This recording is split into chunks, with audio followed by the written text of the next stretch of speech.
प्यारे छात्रों, आज हम लोग जो है करने वाले हैं गणित के जो इम्पोर्टेंट ऑब्जेक्टिव क्वेश्चंस हैं उसको चैप्टर वाइज। तो सबसे पहले जो है आज हम सबसे पहले पार्ट वास्तविक संख्या के जितने इम्पोर्टेंट क्वेश्चन एग्जाम में आ सकते हैं उसको हम देखेंगे ऑब्जेक्टिव क्वेश्चन। तो सबसे पहला जो है आप यहाँ देखेंगे कि दो लगातार संख्याओं का मौसा है। दो लगातार संख्याओं का मौसा क्या होगा? तो दो लगातार संख्याओं का मौसा जो होगा आपका एक होगा। दो लगातार संख्याओं का मौसा एक होगा। तो ये हम याद रखेंगे, दो लगातार संख्याओं का मौसा एक होगा। कैसे? तो यहाँ आप देख सकते हैं, हम इसको हम बनाएंगे भी सभी क्वेश्चन को। देखिए, दो लगातार कोई भी संख्या ले ले, जैसे कि एक हो गया आपका 10 और एक 11। तो 10 और 11 इसका अगर हम मौसा निकालेंगे, 10 और 11 का मौसा, तो ये आएगा आपका, ये दोनों किससे विभाजित है ना, सबसे बड़ी संख्या, तो ये एक से विभाजित है। और अगर आप देखें कि कोई भी दो संख्या और दूसरा भी ले लें, जैसे कि दो लगातार संख्या 12 और 13, तो 12 और 13 का भी मौसा एक है, यानी दो लगातार संख्याओं का मौसा जो होता है एक होता है। तो ये आपका एक होगा, ठीक है। उसके बाद जो है अगला क्वेश्चन है कि दो क्रमिक सम संख्याओं का HCF यानी कि मौसा है। दो क्रमिक, क्रमिक मतलब होता है लगातार, तो दो जो क्रमिक लगातार सम संख्याएं हैं उसका इस मौसा कितना होगा? तो देखिए इसको कैसे करेंगे। जैसे कि मान लेते हैं हमारा 2 है और 4 है, ये दो लगातार सम संख्या है, या 6 और 8 है, ये दो लगातार सम संख्या है। तो जब हम इसका मौसा निकालेंगे 2 और 4 का मौसा, तो यहाँ 2 आएगा। 6 और 8 का भी मौसा निकालेंगे, है ना, तो दोनों जो है देख लीजिए 6 और 8 किससे विभाजित होगा? तो 2 से। तो यहाँ पे दो क्रमिक सम संख्याओं का मौसा भी 2 होता है। तो यहाँ पे कौन सा ऑप्शन होगा? 0 1 2 3, तो यहाँ 2 हो जाएगा, ठीक है। सी ऑप्शन सही होगा। ऐसे ही अगला क्वेश्चन है कि दो या दो से अधिक अभाज्य संख्याओं का मौसा है। दो या दो से अधिक अभाज्य संख्याओं का मौसा कितना होता है? तो अभाज्य संख्याएं जो हैं, देखिए इसको हम करेंगे, जैसे कि अभाज्य संख्या आपका मान लेते हैं कि 3 है और 5 है। तो इन दोनों का अगर हम मौसा निकालेंगे, दो अभाज्य संख्याओं का मौसा, तो ये आपका एक आएगा, क्योंकि दोनों जो हैं एक के अलावा किसी और से नहीं काटेंगे। तो यहाँ पे जो हो जाएगा इसका आंसर, यहाँ ऑप्शन दिया हुआ है 1 2 3 या 4, तो इसका होगा आपका आंसर एक, ऑप्शन ए सही होगा। फिर चौथा क्वेश्चन है दो लगातार विषम संख्याओं का मौसा है। दो लगातार विषम संख्याओं का मौसा है। तो लगातार दो लगातार विषम संख्या देखेंगे कौन कौन होता है। जैसे कि आप ले लेंगे 7 और 9, दो लगातार विषम संख्या है, इसका मौसा अगर हम लेंगे तो इसका भी मौसा आपका एक आएगा, ठीक है। तो दो लगातार विषम संख्याओं का मौसा जो होता है एक होता है, ठीक है। उसके बाद आते हैं अगला क्वेश्चन है 5वां नंबर क्वेश्चन, दो सह अभाज्य संख्याओं का HCF है। दो सह अभाज्य संख्या, इसको जब पूछेगा सह अभाज्य संख्याओं का मौसा, तो देखें सह अभाज्य संख्या क्या होती है? सह अभाज्य संख्या, है ना। तो सह अभाज्य संख्या जो होती है, जैसे कि दो, अगर कोई भी दो संख्या जिसका मौसा कितना हो आपका एक हो, उसको हम सह अभाज्य संख्या कहते हैं। तो दो सह अभाज्य संख्याओं का मौसा जो होता है एक होता है। तो यहाँ पे इसका जो हो जाएगा दो सह अभाज्य संख्याओं का HCF यानी मौसा जो होगा एक हो जाएगा, ठीक है। ऑप्शन ए होगा सही। इसी तरह से अगला क्वेश्चन है कि यदि ए और बी अभाज्य संख्याएं हैं तो इसका LCM है। यदि ए और बी अभाज्य संख्याएं हैं तो इसका LCM कितना होगा? तो यदि ए और बी अभाज्य संख्या है तो इसका LCM कितना होगा? तो यहाँ देखेंगे, इसको करके देखते हैं कि दो हम अभाज्य संख्या लेते हैं, जैसे कि 3 और 5 का ही उदाहरण ले लेते हैं। 3 और 5 का उदाहरण ले लेते हैं, तो इसका जो है हमको LCM यानी लॉसा निकालना है, ठीक है। LCM निकालना है, तो इसका LCM कितना होगा? तो ये 3 और 5 से कटने वाली दो संख्या कौन सी होगी? तो 15 हो जाएगी। तो यानी कि इन दोनों को गुणा करना पड़ेगा। तो जब भी दो अभाज्य संख्याएं होंगी तो उनका मौसा जो होगा, लौसा जो होगा, उनका गुणनफल होगा। तो ए और बी दो संख्याएं हैं, तो ए और बी का गुणनफल जो होगा उसका मौसा होगा। तो यहाँ देखेंगे ए ऑप्शन में ए है, बी है, ए बी है और ए बाई बी है। तो ये जो सी ऑप्शन है ए इंटू बी ये होगा, ठीक है। तो ये याद रखेंगे कि जब LCM पूछेगा तो LCM अगर ए और बी दो अभाज्य संख्या हैं तो आपका ए इंटू बी हो जाएगा। और जब HCF पूछेगा, ये दो अभाज्य संख्याओं का HCF कितना होता है, तो हमने अभी इसको बनाया ऊपर यहाँ पे, दो या दो से अधिक अभाज्य संख्याओं का मौसम, तो ये आपका एक हो जाएगा, ठीक है। चलिए चलिए अगला क्वेश्चन है 7वां नंबर क्वेश्चन। ये यहाँ पे क्वेश्चन गलती दिया हुआ था तो इसको सही किया हमने। सबसे छोटी भाज्य और अभाज्य संख्या के HCF तथा LCM का गुणनफल होगा। ये क्वेश्चन पूछ सकता है कि सबसे छोटी भाज्य संख्या और अभाज्य संख्या के एचसीएफ और एलसीएम का गुणनफल। तो सबसे छोटी भाज्य संख्या कौन सी है? तो सबसे छोटी भाज्य संख्या हम लोग की जो है 4 है, और सबसे छोटी अभाज्य संख्या कौन सी है? तो 2 है। अब इन दोनों का जो है हमको एचसीएफ और एलसीएम का गुणनफल बताना है। तो एचसीएफ कितना होगा 4 और 2 का? तो एचसीएफ हो जाएगा हम लोग का 2, और एलसीएम कितना होगा? एलसीएम मतलब इन दोनों को जो विभाजित, इन दोनों से जो विभाजित हो तो हो जाएगा 4। तो ये आपका एचसीएफ और एलसीएम का गुणनफल पूछ रहा है। तो 2 और 4 का गुणनफल कितना हो जाएगा? 4 दूना 8। तो इसका जो आंसर होगा हम लोग का 8 होगा। ठीक है, ये डी नंबर जो आंसर है 7 का। फिर 8वां नंबर क्वेश्चन देखते हैं। 8वां नंबर क्वेश्चन है कि दो संख्याओं का गुणनफल 8670 है, ठीक, और उसका मौसा 17 है, तो उसका लौसा होगा। ठीक है, तो इसको कैसे हम लोग करते हैं कि दो संख्याओं के एचसीएफ एलसीएम का जो होता है उन संख्याओं के साथ क्या संबंध होता है, इसको जानेंगे तो हम इसको बना पाएंगे। तो यहाँ पे इसके लिए हमारा जो है एक वीडियो है, डिस्क्रिप्शन में लिंक मैं आपको दे दूंगा, जिसको आप देख लेंगे। वहाँ पे इसको आपको इस तरह के क्वेश्चन को आप समझ पाएंगे कि क्या है। लेकिन हमको चूंकि ऑब्जेक्टिव है, इसको करना है, तो कैसे होगा देखिए। जब दो संख्याओं का गुणनफल दिया हो और मौसा हमें मालूम हो, तो उसका लौसा निकालने के लिए आप क्या करेंगे? लौसा बराबर होता है ना, दो संख्याओं का गुणनफल, दो संख्याओं का गुणनफल, दो संख्याओं का गुणनफल, है ना, और बटा में आपका क्या हो जाता है? दो संख्याओं का गुणनफल, और बटा में हो जाता है आपका मौसा। ठीक, तो इसको करना होता है, यानी हम भाग दे देंगे। जैसे कि दो संख्याओं का आपका गुणनफल कितना दिया है यहाँ पे 8670, तो आप लिखेंगे 8670, और बटा में इनका जो मौसा है कितना है आपका 17, तो इसको 17 से हम डिवाइड कर देंगे। तो देखते हैं कितना आ रहा है। 17 से इसको डिवाइड करेंगे तो 17 पचे 85, यहाँ 86 है, तो 5 बार में 85 होगा, इसमें से एक शेष बचेगा। तो एक शेष बचेगा तो वो इस 7 के साथ आएगा, तो एक 17 हो जाएगा। फिर 17 एकम 17 कैंसिल हो जाएगा, एक जीरो है तो जीरो ले लेंगे, तो 510। तो यानी कि इसका जो हो जाएगा आपका आंसर हो जाएगा 8वां का 510, ये डी ऑप्शन। ठीक है, इस तरह से जो है आपको अगर दो संख्याओं का गुणनफल मालूम हो और मौसा दिया हो तो उसको भाग दे के लौसा निकाल लेंगे। ठीक है, याद रखिएगा। और अगर दो संख्या का गुणनफल दिया हो और लौसा दिया हो तो उससे भाग दे के हम मौसा निकाल लेंगे। ठीक है, उसके बाद अगला क्वेश्चन है क्वेश्चन नंबर 9। देखेंगे यहाँ कि 6, 8, 22 का लौसा और मौसा का अनुपात है।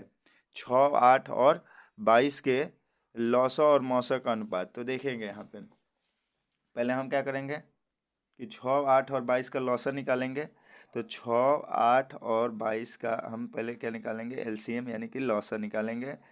और तो फिर उसके बाद मौसा, दोनों का अनुपात निकालना है। तो यहाँ देखिएगा, तो इसका एलसीएम कितना हो जाएगा, यानी अब इन तीनों से जो है इन तीनों से विभाजित हो जाए, है ना, वो संख्या में पता करनी है। तो हम इसको 6, 8, 22 ऐसे लिख करके गुणनखंड विधि से बनाते हैं, भाग विधि से, सॉरी।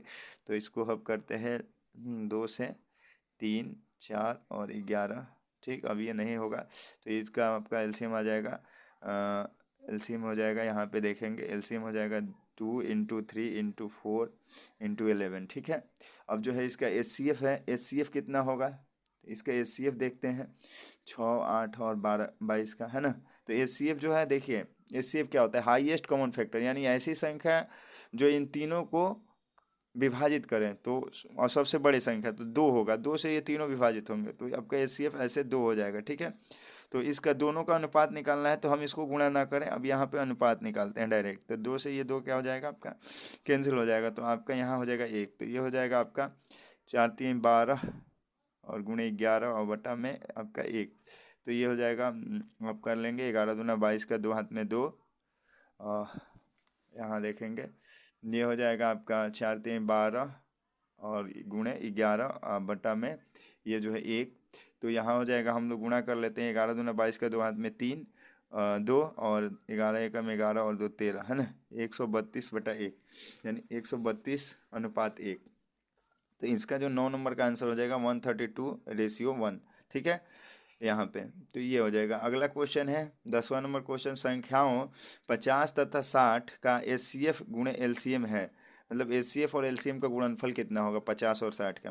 तो 50 और 60 के एचसीएफ और एलसीएम का गुणनफल जो है देखेंगे। अब ये जो होता है इसको हम ऐसे समझते हैं कि दो संख्याओं के एचसीएफ और एलसीएम का जो गुणनफल होता है उन संख्याओं के गुणनफल के बराबर होता है। ठीक, ये भी उसी पर आधारित क्वेश्चन है कि दो संख्याओं का जो होता है उसके मौसा और उसके लौसा के साथ क्या संबंध होता है, उसी पर आधारित है। तो यहाँ पे क्या है कि अगर वो दो संख्याएं हमें दी गई हैं कि 50-60 है और इसके एचसीएफ और एलसीएम के गुणनफल निकालना है, तो क्या होता है कि संख्याओं के गुणनफल के बराबर ही एचसीएफ और एलसीएम का गुणनफल भी होता है। तो इसको 50 और 60 को गुणा कर देंगे तो एचसीएफ और एलसीएम का गुणनफल भी हमारा आ जाएगा। तो यहाँ गुणा कर लेते हैं, 5 6 का कितना हो जाएगा 30, और इसमें का 2 जीरो आ जाएगा, तो 30 पे 2 जीरो लगाएंगे तो कितना हो गया हमारा 3000। तो इसका आंसर डी हो जाएगा। ठीक है, अगला जो देखते हैं क्वेश्चन नंबर 11 है कि यदि 65 तथा 117 का एचसीएफ 65 117 के रूप में है तो m का मान होगा।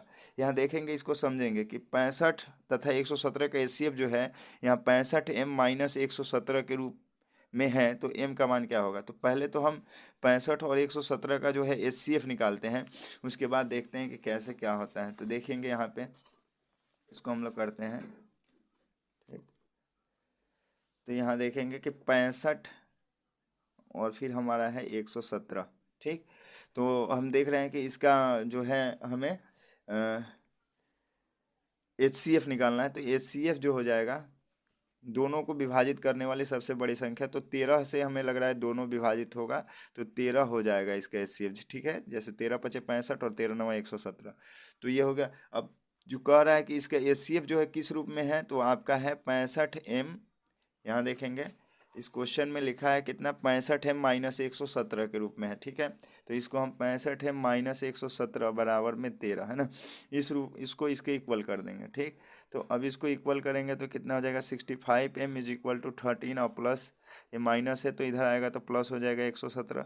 तो आप इसको सॉल्व करिए, 65m यानी 65m बराबर 117 और 13 कितना हो जाएगा हमारा 100 है ना, 40 हो जाएगा, 130 हो जाएगा। ठीक, 130 हो जाएगा।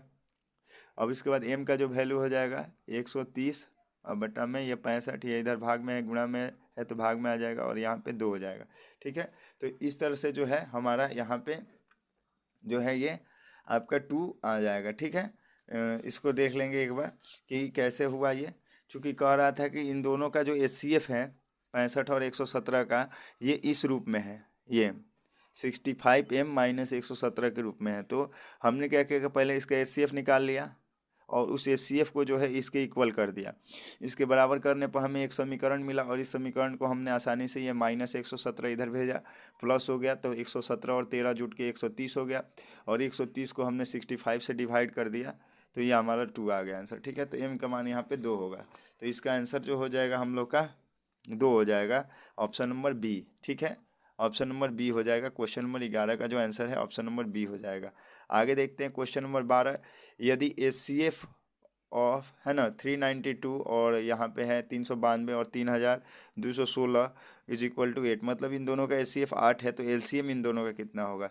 तो ये वही क्वेश्चन है कि दो संख्याओं का जो मौसा और लौसा का गुणनफल होता है वह उन दोनों संख्याओं के गुणनफल के बराबर होता है। तो हम यहाँ पे क्या करेंगे, इन दोनों को गुणा करके इस एचसीएफ से भाग दे देंगे तो एलसीएम हमारा निकल जाएगा। ठीक है, तो चलिए इसको करते हैं, देखते हैं क्या आ रहा है। तो हमारे पास जो है इन दोनों का दो संख्याएं जो हैं 392 है और 3216 है। ठीक, और इसका हमें मौसा दिया हुआ है 8, मौसा दिया हुआ है 8 और लौसा निकालना है। तो क्या करेंगे हम कि 392 को गुणा करेंगे 3216 से और 8 से क्या कर देंगे डिवाइड कर देंगे ऐसे। तो इसको करते हैं तो कितना हो जाएगा, 8 से डिवाइड करने पर इसको 8 से हम डिवाइड कर लेते हैं किसी एक को, तो देखते हैं, या 4 से करते हैं, 4 से ये हो जाएगा 2 से 4 हो जाएगा, इसको 2 से कर लेते हैं। 2 एकम 2, यहाँ 3 है तो 2 एकम 2, 1 से इस बचा 12 हुआ, 2 छक्का 12 और फिर 2 अंक 16 है तो ये एक जीरो लेकर के 2 8 16 है ना, 1608 हो गया, 3216 का आधा। और फिर इसको हम 4 से इसको कैंसिल कर लेते हैं, 4 चौका 16 और हमारे पास 0 और 4 दूना 8। ठीक है, अब इसको गुणा करते हैं तो देखते हैं 2 दूना 4।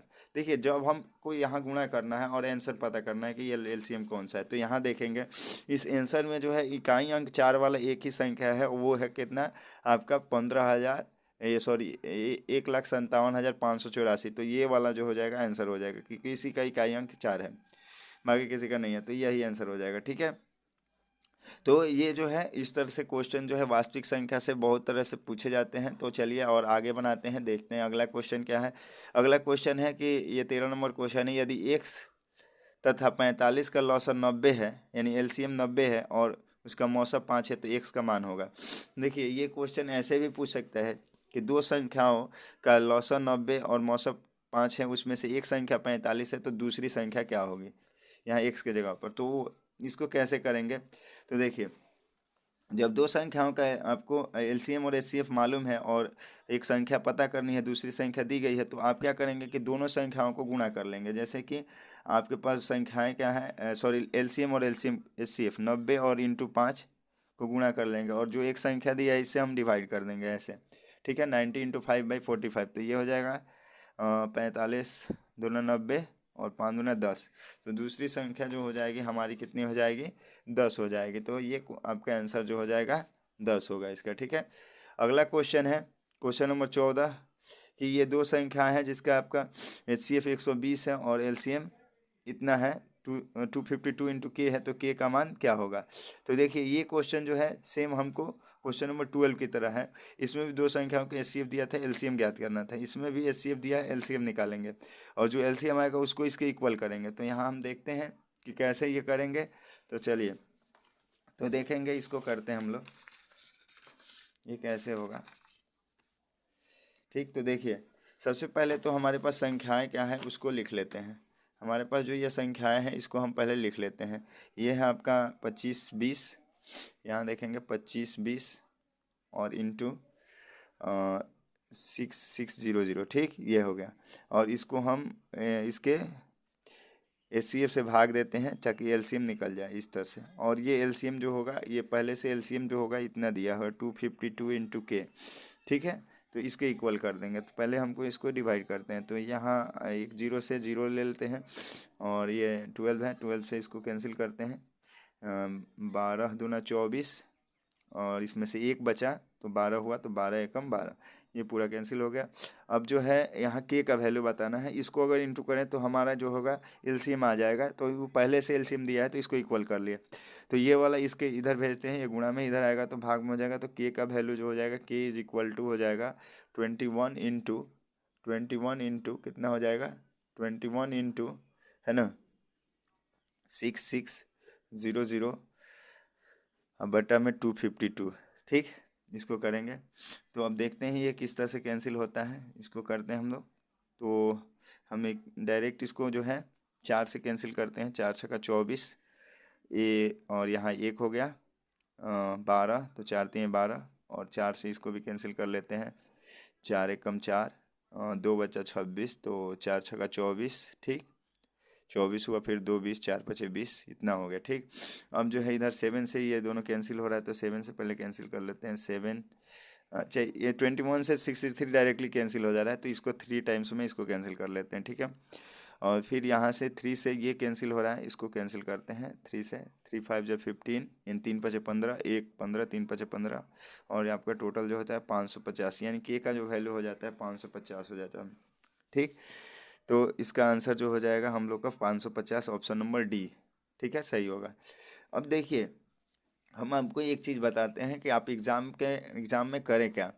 जब क्वेश्चन हमारे पास आते हैं और सभी चैप्टर से क्वेश्चन रहेंगे, कुछ आसान रहेंगे कुछ मुश्किल रहेंगे, तो हम क्या सोचते हैं कि हम लाइन बाय लाइन सब बनाएं।